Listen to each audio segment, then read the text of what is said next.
Welcome to the delineation of groundwater potential zone mapping by using analytical hierarchical process part 2. In my present study, a combination of AHP process and GIS techniques were used for delineating the groundwater potential zones.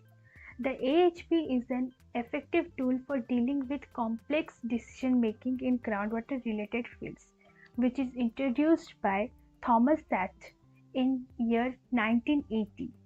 The tool is useful for reducing complex decisions to a series of pairwise comparisons and then synthesizing the result. Additionally, the AHP tools is a suitable technique for evaluating the consistency of the result, consequently reducing the bias in the decision-making process. The consistency ratio is the consistency index by the random consistency index value. If the value of consistency ratio is less than 10%, then it is considered as less consistency. If the value is greater than 10%, then it is considered as inconsistent. And if the value is equal to 0, then it is considered as the perfect consistency. The groundwater recharge potential zone was generated by considering the comparative importance of various thematic layers and their corresponding classes. Now let's watch the process for extracting the groundwater potential zone of our area.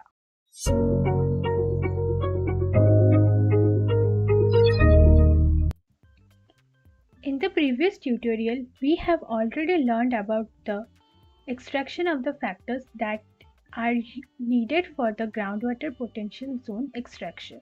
In today's part, we will learn about the AHP process, which is a very useful tool to extract the groundwater potential area.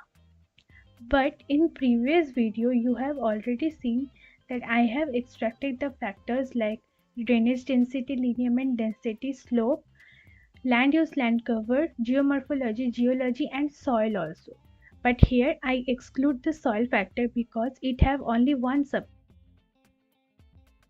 Try to take the factors which have more than one subclasses. Now for further calculation, select on Spatial Analysis tool, Overlay, Weighted Overlay.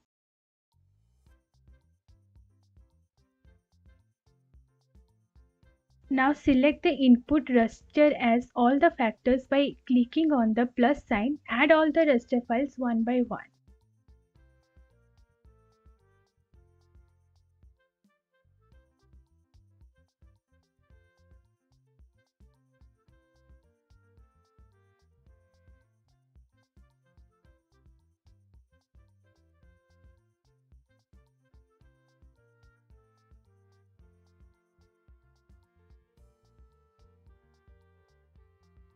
I have already added the raster files. Now for this influence percentage, we need an Excel sheet to calculate the percentage influence of all the factors. Let's open the Excel sheet now. I have already added this Excel sheet in the description box. Kindly go through it. In this Excel sheet, we only need to put the factors and scale.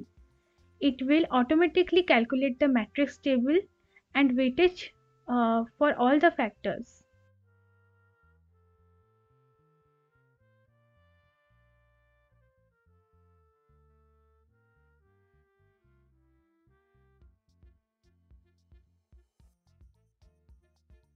As I am using 6 factors, so I will put here 6 as number of criteria.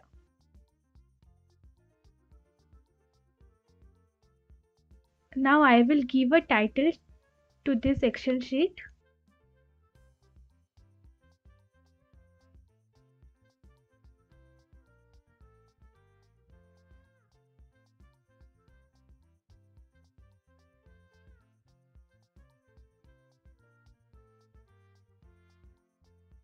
If you want, you can select the author and date.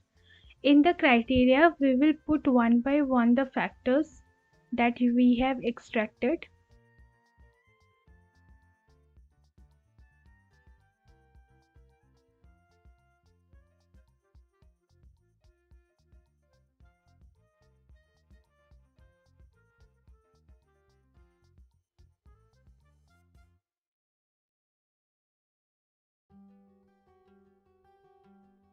Now after putting all the factors, now we will go to the next Excel sheet.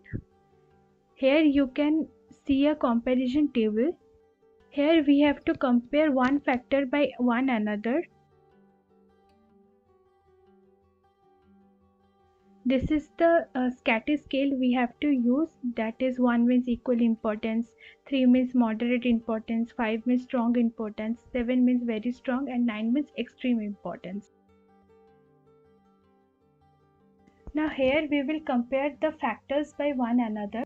If we compare drainage density LULC, then LULC is very much important than drainage density. So we will mark it as B. Like this we will mark this. Now we have to set the scale according to the importance of the factor.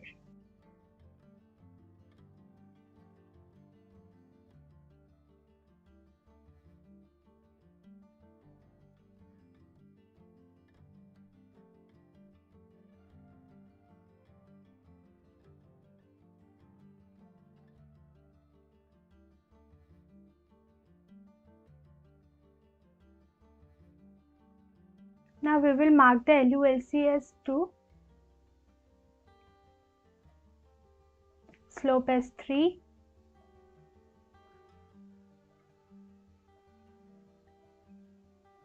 lineament density as 4, geology as 5, and geomorphology as 6. Like this we will compare the factors with one another and set the scale according to the importance of the factor.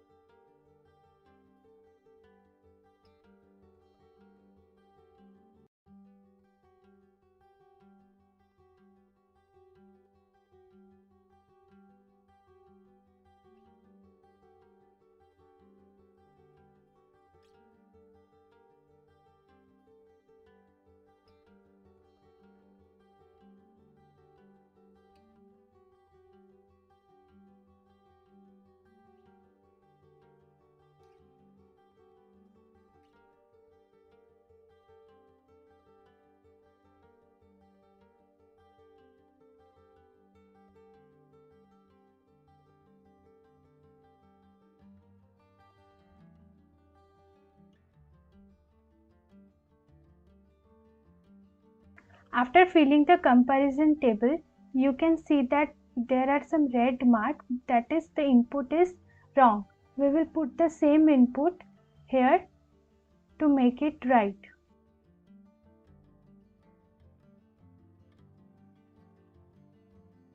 So now our comparison table is okay.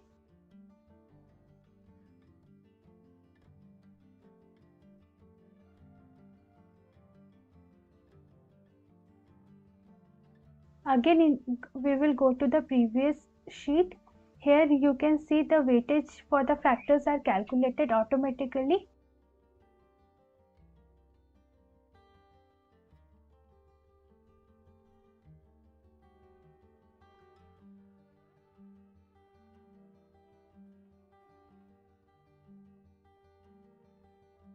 Here you can see the matrix table is automatically created below.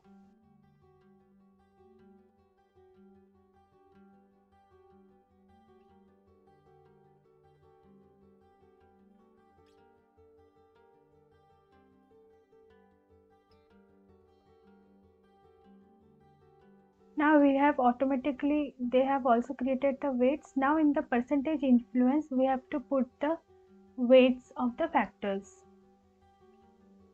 Now the drainage density weight is 3.9%. So we will put it as 4 in round figure. Now for lineament density, the weightage is 14.8%, so we will put it as 15.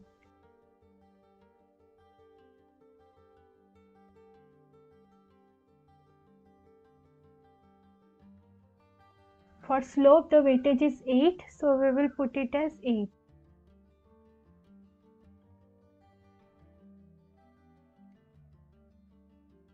For LULC, the weightage is 4.9, so we will put it as 5.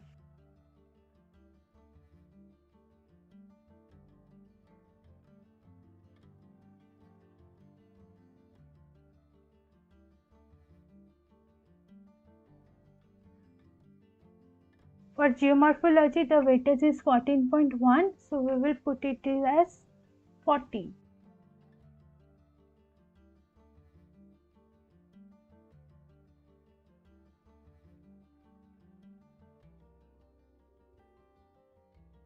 For geology, the weightage is 28.3, so we will put it as 28.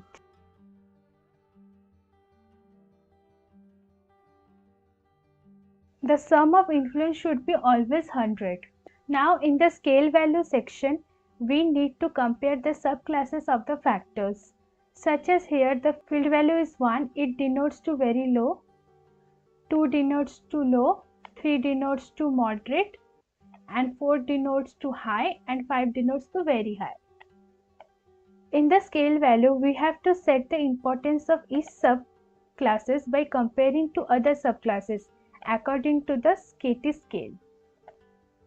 So let's put the scale value, let's put the importance of the subclasses. I am putting very low as 6 because it is very important.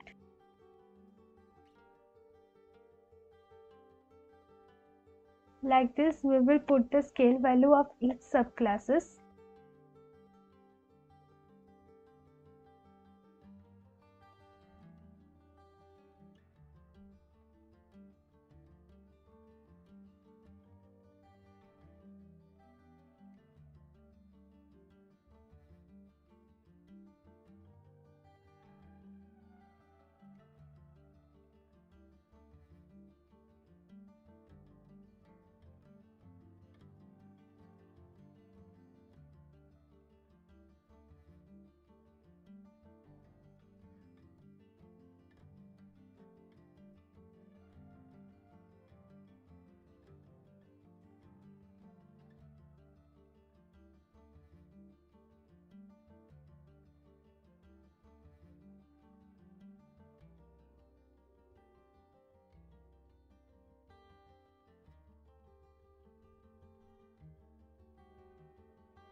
As I have taken the scale value range from 1 to 6, so I will set the evolution scale as 1 to 9.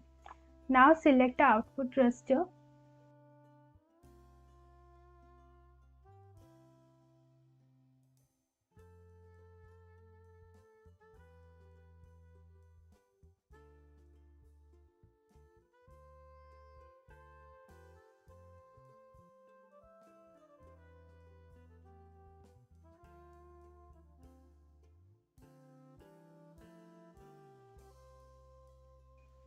Now OK.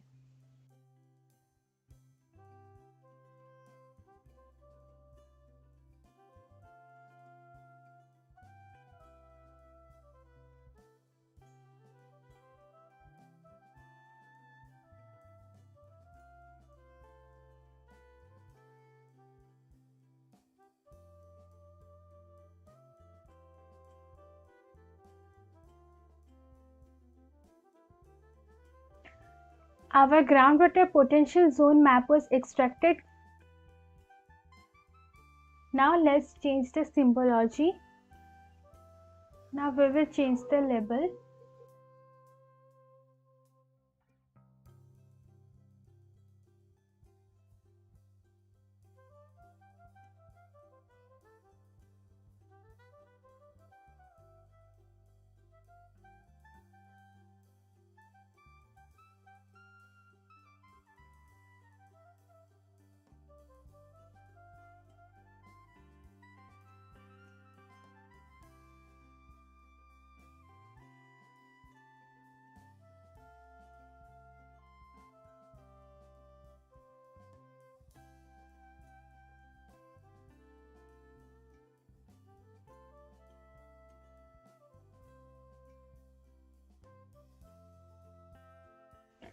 Here we can see that the green patches denotes to the very good groundwater potential zone and yellow patches indicates to good potential zones and brown patches indicates to poor potential zones. So according to my calculation, the reliability of the output was determined by the calculate consistency index and consistency ratio values. The formula has been used for consistency ratio is the consistency index by the random consistency index. According to my calculation, the consistency ratio is 6.8%, means it is acceptable to continue the analysis. Hope you like the video. Kindly subscribe to our channel and hit the like button.